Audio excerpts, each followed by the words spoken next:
오늘은 자기 이름을 위하여라는 제목으로 함께 말씀을 나누도록 하겠습니다. 오늘 우리가 읽은 본문의 말씀은 이 바벨탑이라고 부르는 그 성을 쌓는 이야기입니다. 아마 다들 잘 아시는 이야기일 텐데요. 오늘 본문에서 그 성을 쌓는 그 행위 자체가 잘못된 것은 아닙니다. 그들이 가진 기술을 가지고 성을 쌓고 살아가는 것, 그것이 문제가 되는 것은 아니죠. 성경에서도 하나님의 성전을 짓고 또 살아가고요. 요한계시록에 보면 하나님 나라 그 새 예루살렘 성전에 대해서 이야기하고 있습니다. 그러니까 성을 쌓는 것 자체가 문제이거나 잘못이 아닙니다. 하나님께서는 사람을 창조하시고 또 사람에게 생육하고 번성하라, 땅에 충만하고 다스려라 라는 명령을 주셨습니다. 이 명령은 이 세상 가운데에 살아가면서 하나님이 주신 지혜를 가지고 세상을 더욱더 발전시켜가고 또 개발하여 나가도록 하신 명령이지요. 창조하신 대로 그냥 그대로 현상을 유지하면서 사는 것이 아니라 주신 것을 가지고 더 많은 것을 이루어가면서 살아가도록 주신 명령입니다. 그러니까 우리가 가진 지식, 학문, 우리의 기술, 문화, 이것들은 다 잘못된 것이 아니라는 것이죠. 그 자체가 어떤 문제가 있는 것이 아니라 이것을 우리가 어떻게 사용하느냐, 그것이 중요한 것입니다.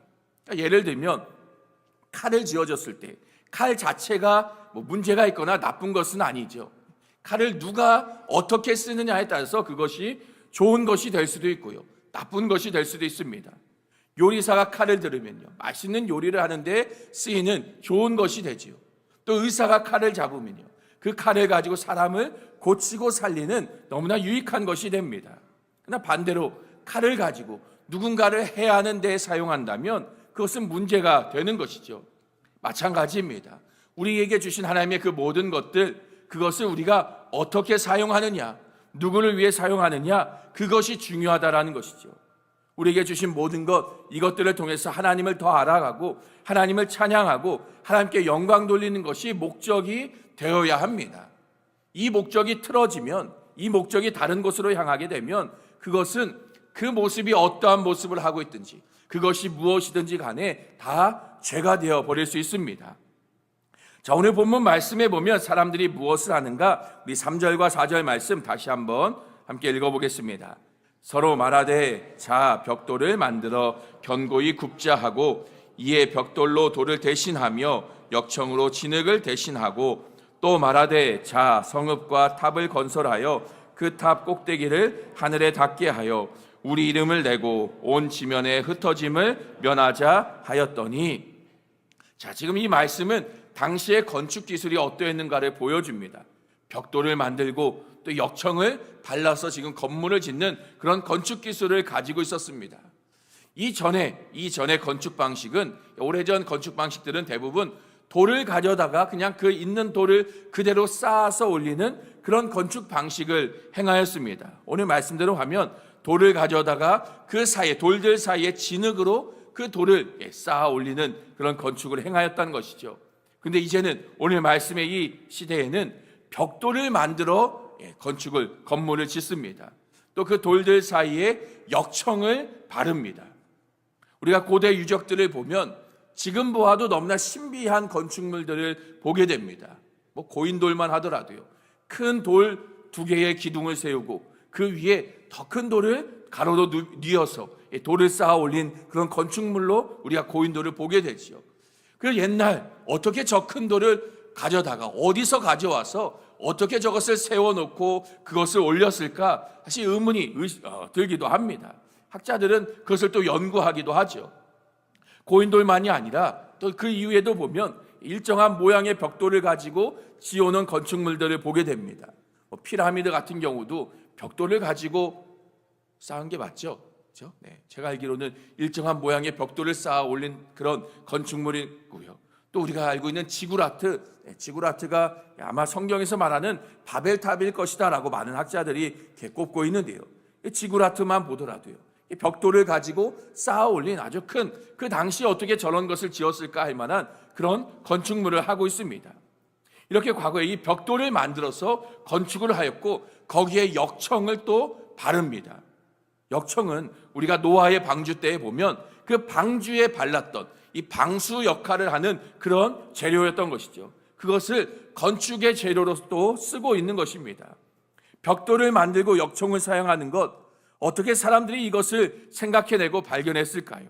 하나님이 주신 지혜 가운데에 벽돌을 만드는 법을 그들이 알아내었고, 또 역청을 바르면 방수 역할을 하는 것을 발견해내었다는 것이죠.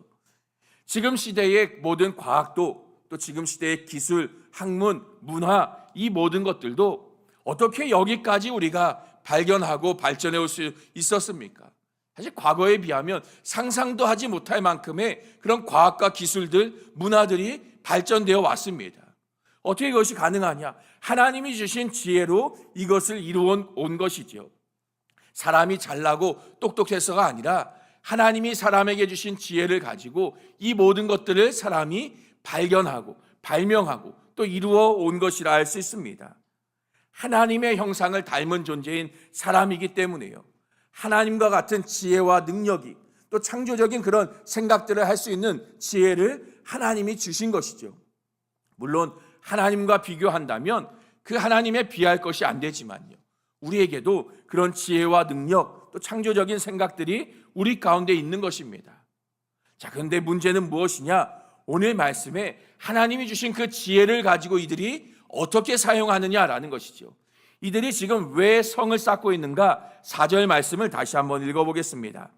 또 말하되 자 성읍과 탑을 건설하여 그 탑 꼭대기를 우리 이름을 내고 온 지면에 면하자 하였더니, 자 지금 뭐라고 말하는가? 그 탑 꼭대기를 하늘에 닿게 하여서 우리의 이름을 내고라고 말합니다. 하늘 끝까지, 저 하늘까지 쌓아 올려서 지금 무엇을 하겠다고 합니까?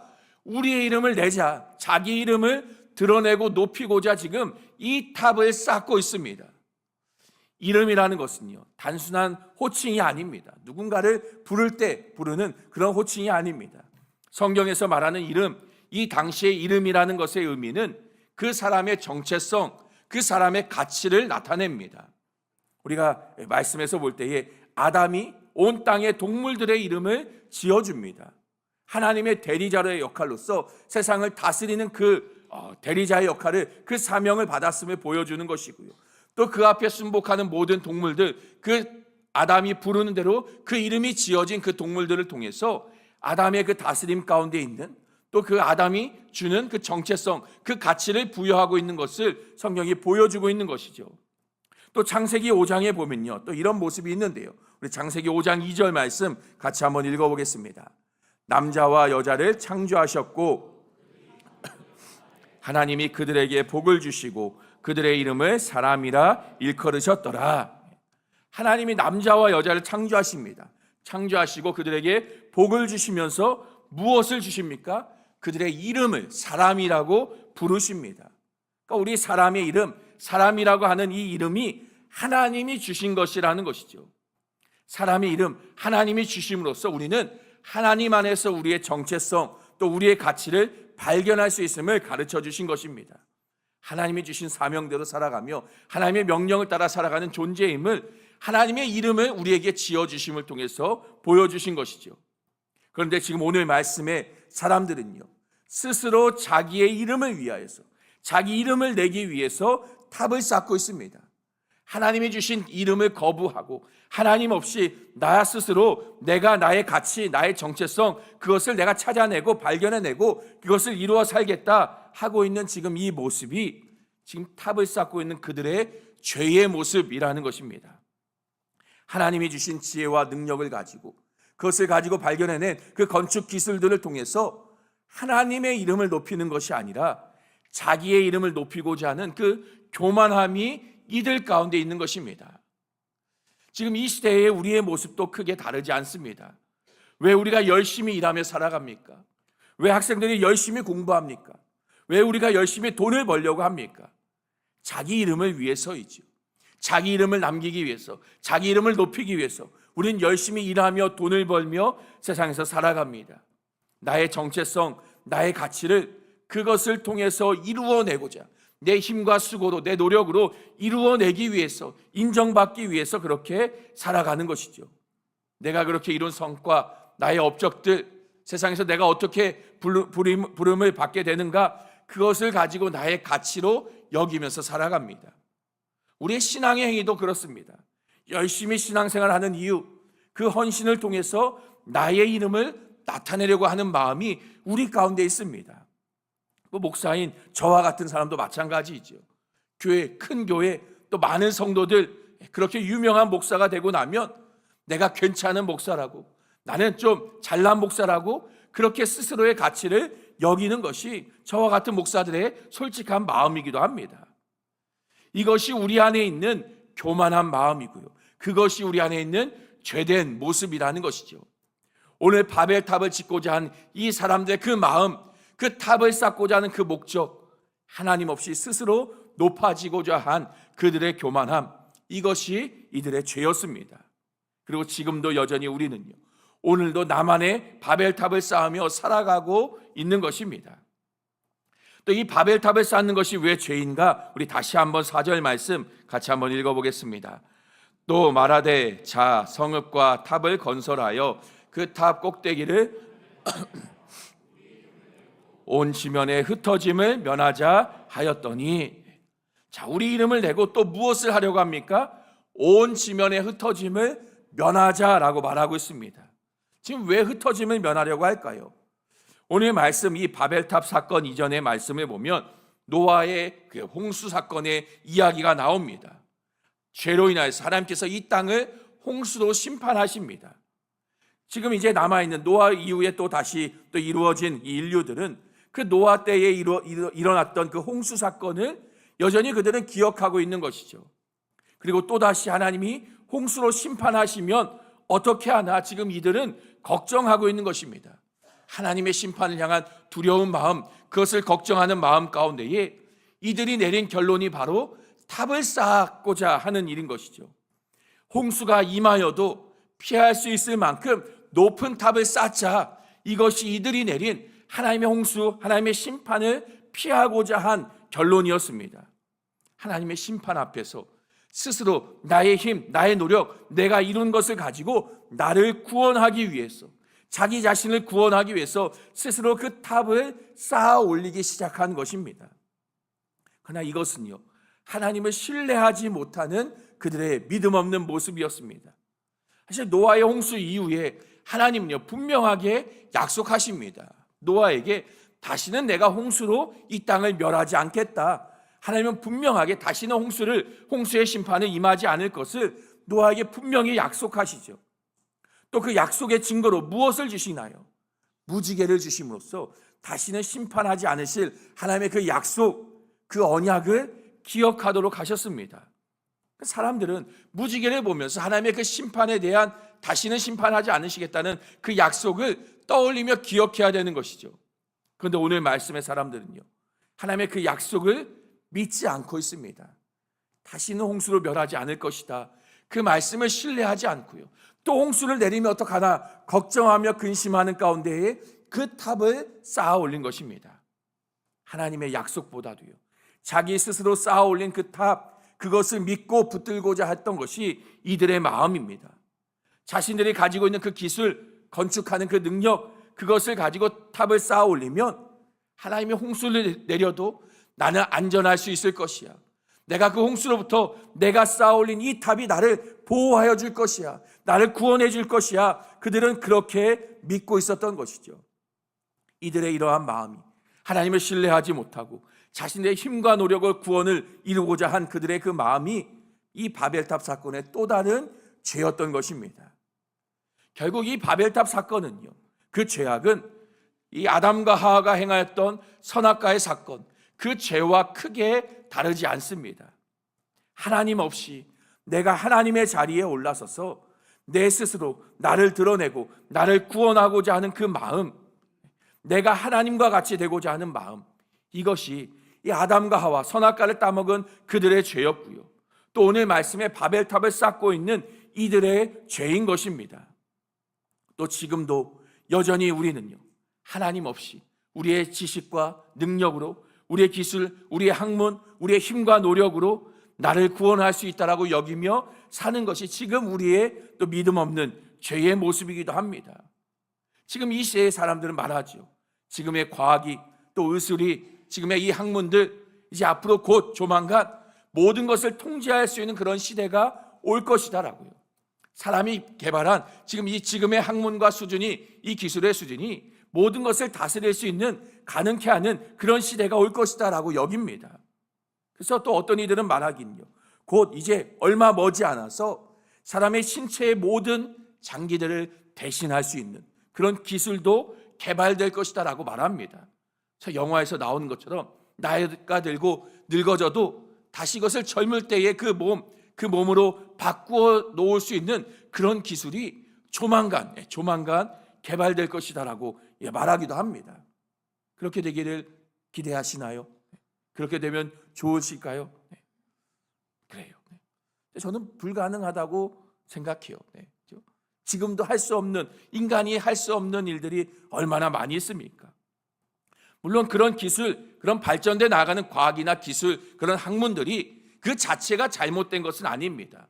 앞에서 말씀드렸듯이 하나님께서는 우리에게 주신 지혜, 그 지혜를 가지고 우리가 이 땅에서 많은 것들을 더 개발하여 나가기를, 더 발전시켜 나가기를 기대하고 원하십니다. 그런데 문제는요, 그것을 가지고 우리가 하나님을 뛰어넘을 수 있다는 그 생각이, 그 교만함이 죄라는 것이죠. 하나님 없이 내 스스로 나의 생명까지도 통제할 수 있고 모든 것을 내가 하나님처럼 통제하며 다스릴 수 있다, 그 생각, 그 착각이 죄인 것입니다. 또 우리의 노력과 수고, 우리가 열심히 행하는 일을 통해서 나를 구원할 수 있다는 그 착각에 우리도 지금도 빠져 살아가고 있지 않습니까?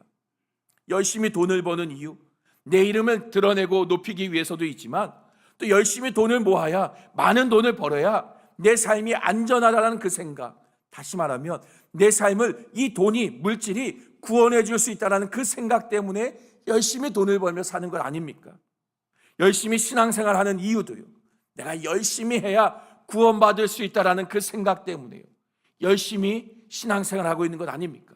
나의 열심이 나를 구원함으로 인도해 줄 것이다, 그 생각이 잘못되었다라는 것이죠.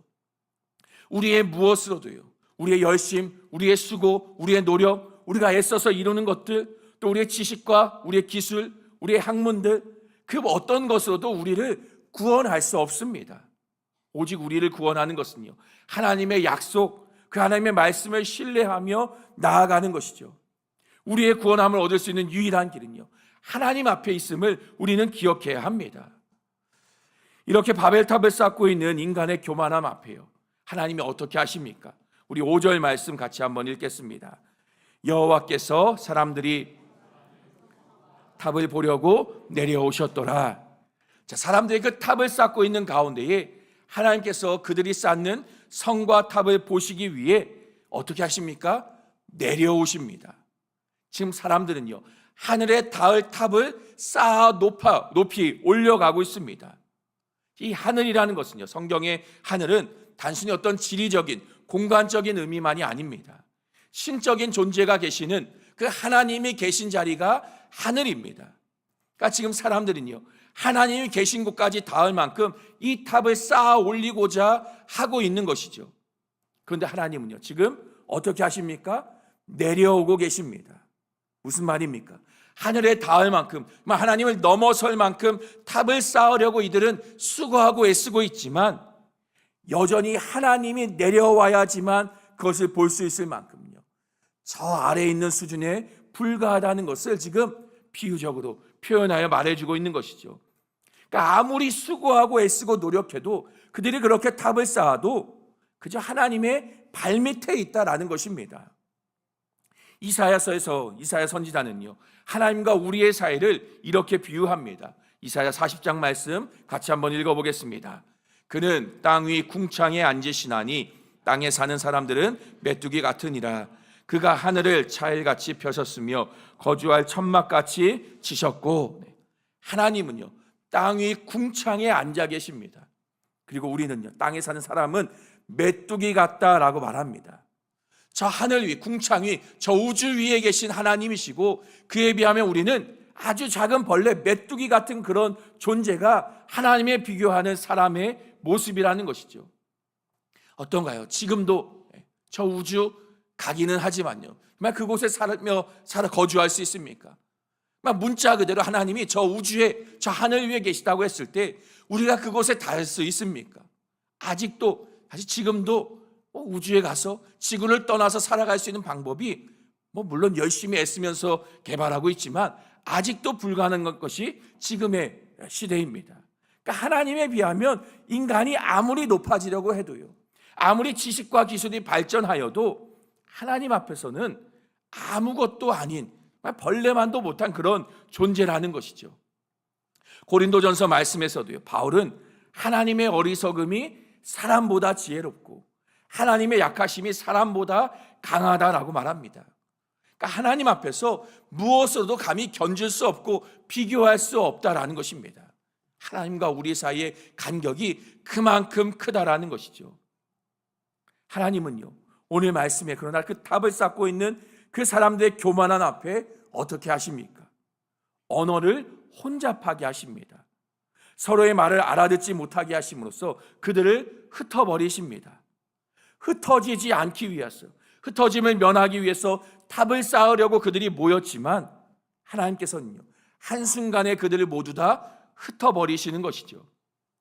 사람이 아무리 하나님보다 높아지려고 해도요, 할 수 없는 일입니다. 스스로 하나님보다 강해지려고 하지만 그것은 불가능한 일입니다. 하나님의 그 크심을, 그리고 하나님 앞에 우리가 얼마나 미천한 존재인가를 깨닫는 것, 그것이 지혜로운 것이죠. 바벨탑의 이 사건 이후로요, 인간의 사회는 분열되고 나누어져 버렸습니다. 언어가 나뉘었고요, 민족이 나뉘고 국가가 나뉩니다. 이제 서로가 이해하지 못하고요, 서로가 알아듣지 못하는 그런 관계가 되어버렸습니다. 그들은 모두 다 흩어지게 되어버린 것이죠. 지금도 우리가 이 바벨탑 사건의 그 결과로서 지금도 우리가 나뉘어진 삶을 살아가고 있는 것이죠. 집에서 남편이 아무리 말해도 말귀를 못 알아듣지요. 다 바벨탑의 이 교만한 사건 때문에 벌어진 결과입니다. 부부 사이에서도요, 친구 사이에서도요, 아무리 가까운 사이에서도 말이 통하지 않고요, 뜻이 하나 되지 못하는 모습을 우리가 보게 되지요. 바벨탑 사건의 그 죄로 인한 결과들, 그 아담과 하와가 선악과를 먹음으로 깨어진 사람과 사람의 관계처럼요, 바벨탑 이 죄악된 교만한 사건으로 인해서 사람의 관계들이 깨어진, 서로 통하지 않는 그런 관계가 되어버린 것입니다. 하나님 없이 스스로 하나님이 되고자 하는 결과가 이러합니다. 아무리 많은 것을 가지고요, 많은 것을 배우고요, 많은 것을 이루며 산다 할지라도요, 하나님 없이는 아무것도 할 수 없는 존재가 인간의 존재임을 우리는 기억해야 됩니다.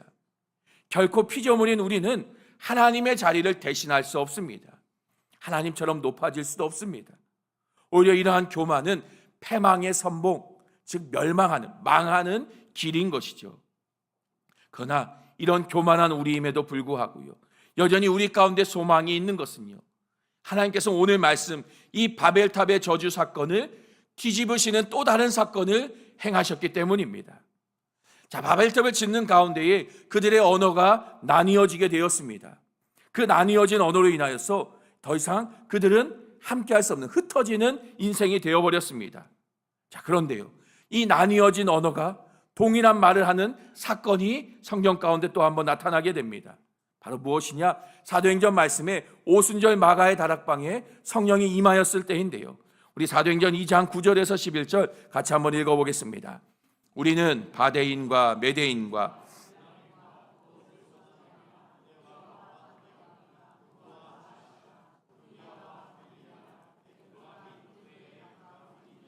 여러 지방에 사는 사람들과 로마로부터 온 나그네 곧 유대인과 유대교에 들어온 사람들과 아라비아인들이라, 우리가 다 우리의 각 언어로 하나님의 큰 일을 말함을 듣는도다 하고, 지금 여러 지방에, 수많은 지방의 사람들이 모여 있습니다. 근데 그들이 모여 있는 가운데에 어떤 일이 있습니까?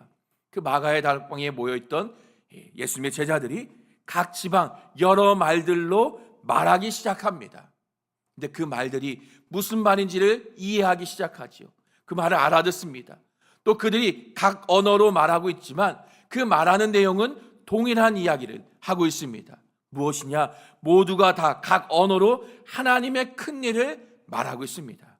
다시 말하면요, 하나님이 행하신 구원의 일, 복음의 소식을 지금 모두가 다 각자의 언어지만 동일한 이야기를 지금 하고 있고요, 그 이야기를 그곳에 모인 사람들이 다 알아듣고 있습니다. 이 사도행전에 일어난 이 일에 대해서요, 어떤 학자들은 바벨탑 사건의 역전이라고 표현하기도 합니다. 바벨탑에서 벌어진 그 일이 완전히 뒤집힌 또 다른 일이 벌어졌다라는 것이죠. 왜 일이 일어났습니까? 바벨탑의 사건은요, 인간이 하늘로 올라가려고 한 일이었습니다. 그런데 바벨탑 사건 가운데 하나님이 친히 내려오셨죠. 그리고 오늘 사도행전의 말씀에서도요, 하늘에서 내려오신 분이 계십니다. 누구입니까? 바로 예수 그리스도이십니다. 말씀이 육신이 되어서 이 땅 가운데 찾아오신 예수님이십니다. 근본 하나님의 본체이신 예수님께서요, 친히 이 땅 가운데에 우리 가운데 찾아오셨습니다. 그래서 이것이 복음인 것이죠. 인간은 계속해서 자기의 힘으로 자기의 탑을 쌓아 높이 올라가려고 합니다. 그래야 살 수 있다라고 생각하고요, 그래야 구원받을 수 있다라고 여깁니다. 그러나 복음은요, 우리가 올라갈 필요가 없이 하나님께서 친히 우리 가운데에 찾아 내려오셨음을 우리에게 가르쳐 줍니다. 또한 스스로 자기의 이름을 높이려고 했던 이 바벨탑 사건 이후에 성경을 보면요, 하나님께서 아브라함을 찾아오시는데요, 그 아브라함을 향해서 내가 너의 이름을 창대하게 하리라, 다시 말하면 아브라함아 너의 이름을 내가 높여주리라 라고 약속하십니다. 스스로 자기 이름을 높이려고 했던 인간이었지만요, 하나님께서요 그 이름을 높여주시겠다라고 약속하십니다. 그리고 그 약속 또한 예수 그리스도 안에서 성취되어집니다. 하나님께서는요, 예수 그리스도, 그 낮아지신 이 땅 가운데 찾아오신 예수 그리스도, 그 십자가에 죽기까지 복종하신 예수 그리스도의 그 이름을 지극히 높였어요. 모든 이름 위에 뛰어난 이름이 되게 하십니다. 그리고 그 예수 그리스도를 믿는 자들, 그리스도 안에서 우리 또한 그 믿는 모든 자들의 이름 또한 높여주십니다. 그리스도의 이름을 높이신 것만큼요, 그리스도만큼 우리의 이름도 높여주시는 것이죠. 그렇게 우리는요, 스스로 나의 이름을 높이려고 할 필요가 없습니다. 무언가를 이루고 탑을 쌓아 높은 자리에 올라서서 나의 이름을 높일 필요가 없습니다. 그리스도 안에 있을 때는요, 하나님께서 우리의 이름을 높여주시는 것이죠. 내가 수고하고 이루고 쌓아서 높이 올라가는 것보다 더 높이 하나님께서 우리 이름을 높여주십니다. 그래서 복음인 것입니다. 오늘 말씀의 이 바벨탑 사건의 문제는 그들이 가지고 있던 어떤 기술이나 능력, 그들의 지식, 지혜, 그것이 문제가 아닙니다. 그것을 가지고 스스로 자기를 높이려고 했기 때문에 그것이 문제가 되었습니다. 우리의 모든 지식과 학문, 우리가 가진 기술과 능력, 그 모든 것 또한 나를 자랑하고 나를 드러내려고 할 때에 그것은 문제가 되고 잘못된 것이 되어집니다. 그러나 그것을 통해 우리를 지으신, 우리의 참 주인 되시는 하나님의 이름을 높이며 하나님께 영광을 돌리며 살아갈 때에 그는 올바르게 사용하는, 올바른 목적을 가지고 행하는 것이 되는 것이죠. 그래서 바울은요, 우리에게 이렇게 살도록 명령합니다. 골로새서 3장 말씀 같이 한번 읽겠습니다. 무슨 일을 하든지 마음을 다하여 사람에게 하듯 하지 말라. 아멘. 무슨 일을 하든지 주께 하듯 하라라고 말합니다. 하나님의 주인 되심을 고백하면서요, 주를 위해서 살라는 것이죠. 사람에게 하듯 하지 말라. 사람을 위해서, 자기 자신을 위해서 사는 것이 아닙니다. 우리가 가진 지식, 우리의 능력, 우리의 직업, 우리가 가정에서도 교회에서도 무엇을 하든지 다 주께 하듯이요, 주를 위해서 할 때에, 주의 영광을 위해, 주의 나라를 위해 할 때에 그것이 올바른 목적을 가지고 행하는 일이 되어지는 것이죠. 우리는 무엇을 위해 살아가고 있습니까? 무엇을 위해서 열심히 일을 하고요, 열심히 돈을 벌고요, 열심히 신앙생활하는 이유, 그것이 무엇 때문입니까? 이것을 통해서 나를 드러내고 나의 가치를 인정받으려고 하고 있습니까? 열심히 해서 이 험한 세상에서 편안하게 내가 잘 살기 위해서 그렇게 수고하고 있습니까? 만약 그런 마음으로 열심히 살아가고 있다면요, 그 열심은 잘못된 열심일 뿐입니다. 우리의 참 주인 되신 그리스도를 의지하고요, 주의 나라와 영광을 위해서 우리는 오늘도 수고하며 살아가야 하는 것입니다.